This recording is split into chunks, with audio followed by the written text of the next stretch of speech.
Assalamualaikum warahmatullahi wabarakatuh. Shalom, salam sejahtera untuk kita semua. Om Swastiastu, Namo Buddhaya, salam kebajikan. Perkenalkan, nama saya Yodi Variati dari Prodi Farmasi dengan NIM 24115151200009. Melalui video ini saya akan menjelaskan terkait kardiovaskular dan sistem respirasi pada manusia. Namun sebelum itu jangan lupa like, comment, and subscribe.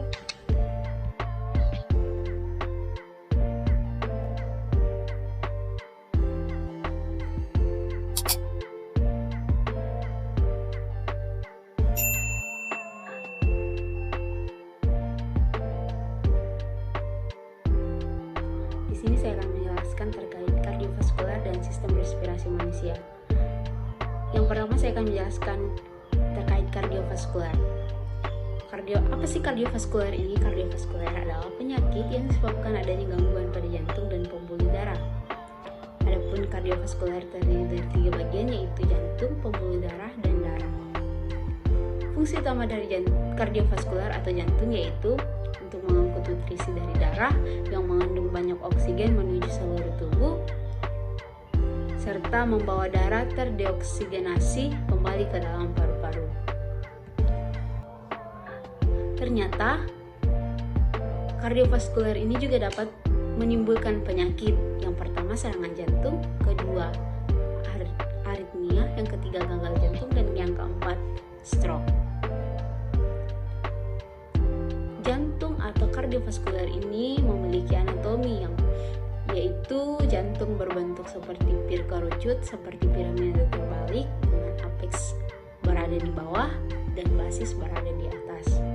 Jantung terletak di sebelah kiri rongga dada yang terlindungi oleh costae pede mediastinum.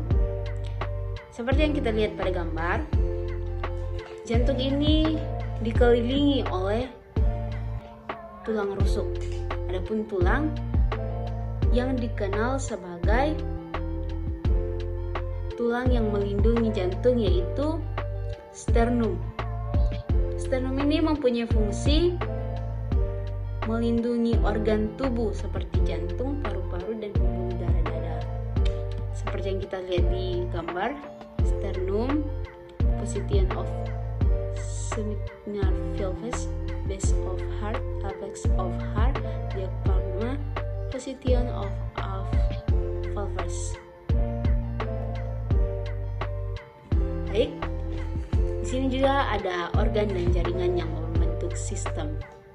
Di sini ada 2 organ, yaitu jantung yang berfungsi untuk memompa darah ke seluruh tubuh, yang kedua sistem tertutup pembuluh darah yang berfungsi membawa oksigen dan nutrisi yang dibutuhkan oleh sel serta mengambil zat-zat sisa metabolik yang harus dikeluarkan dari tubuh.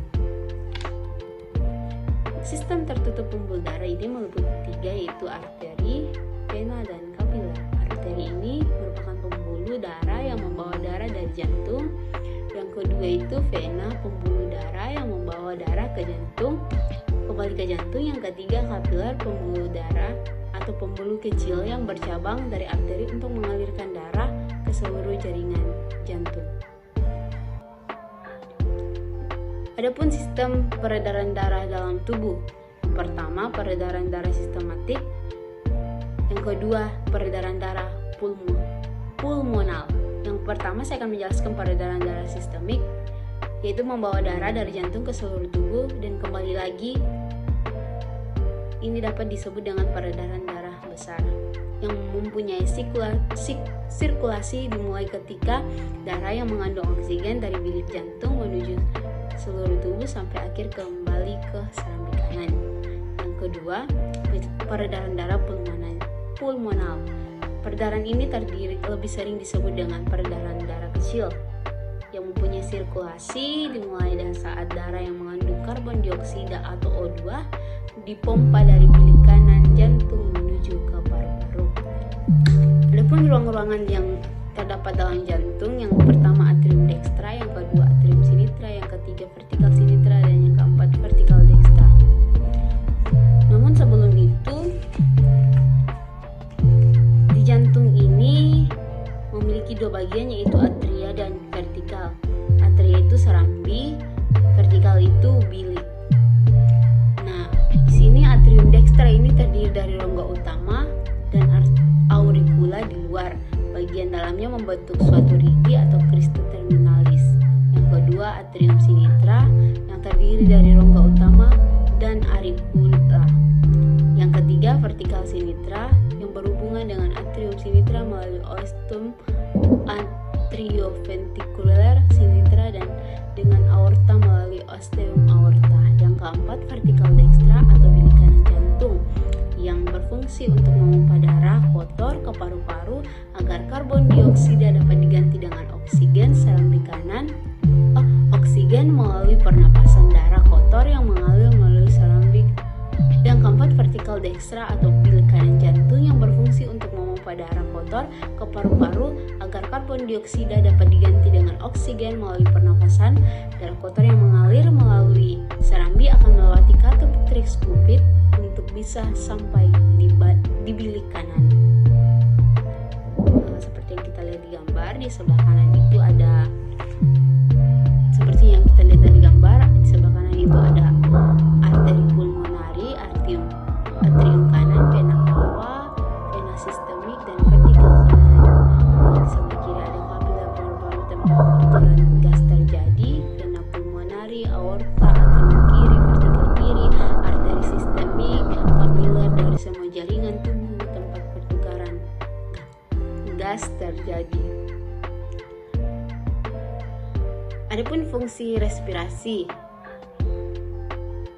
Fungsi umum dari respirasi menyediakan oksigen atau O2 dalam darah dan mengambil karbon dioksida atau CO2 dari dalam darah. Pada manusia, respirasi adalah proses yang terjadi ketika tubuh mendapatkan oksigen dari udara dan mengeluarkan karbon dioksida keluar dari dalam tubuh.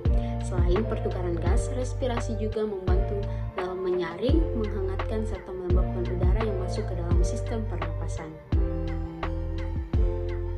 Sistem respirasi. Respirasi didefinisikan pula sebagai pertukaran gas antara individu dengan lingkungan atau seluruh proses dari pertukaran gas di antara udara, atmosfer, dan darah, serta antara darah dengan sel.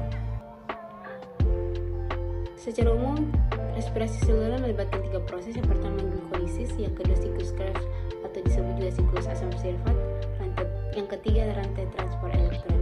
Adapun struktur sistem pernapasan pada manusia yang perlu kamu ketahui, yang pertama hidung, yang kedua faring, yang ketiga laring, yang keempat trakea, dan yang kelima bronkus, yang keenam paru-paru, dan yang ketujuh alveolus. Mungkin itu saja yang saya dapat